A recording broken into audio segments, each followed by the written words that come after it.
Hi, this is Joey Picard with Duxbury Youth Lacrosse, and this is the Star Drill. Very similar to a traditional line drill, this is a really exceptional warm-up tool for your practices, but also for your games. But unlike your traditional point A to point B line drill, this is going to be one that utilizes 5 points, or very similar to a star. And you're going to have several players behind each. You're going to have a coach that's close to the action, not only dictating what is happening, whether it's a ground ball to, a ground ball away, or a pass with which hand they're throwing and catching, but also helping them with the directionality, which can be a little bit of a challenge, especially for the young players. Another really good coaching tip is to make sure that you have a lot of balls on hand. If a pass sails over someone's head, you do not want this drill to come to a crashing halt. You want to give them a new one and keep this going. Lots and lots of touches.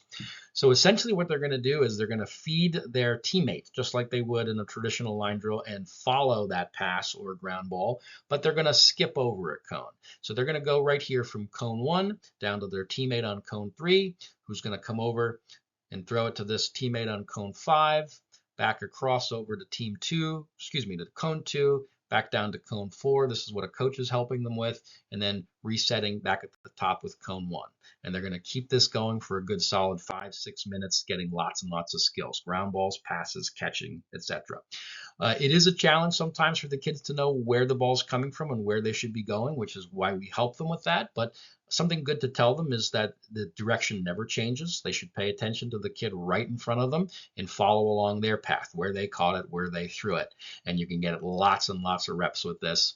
Great way to get your practice or your game set up on the right foot. So obviously this is a lot of the fundamentals that we're working on. But one of the great bonuses of this drill that I like it in comparison to a line drill is that we're starting to put them into a half decent lacrosse shape. So sometimes what I'll do is I'll take a small cage, a 4x4 net, and I'll actually bring it right into the drill. And this is no longer cone 1 throwing it over to cone 3, but now you have a player at X who is throwing it to top left, which makes a little bit of sense to these kids as they get onto the field, especially third and fourth graders playing in an 8v8 format. There's going to be 5 offensive players in somewhat of a star shape, and it just kind of gets them into game mode. They're not just thinking easy perimeter passing, but they can start thinking down different lines, different cutters and feeders. So kind of is the rudimentary start of your team offense, but doing so in a very subtle and sneaky way, really just a lot of chances to throw and catch a ball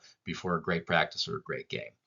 So for that reason, we love the Star Drill. If you have any questions, any feedback, if you've seen any variations of this you'd like to share, or simply check in, I'd love to connect with you. Want to wish you a lot of good luck this lacrosse season, and thank you so much for tuning in.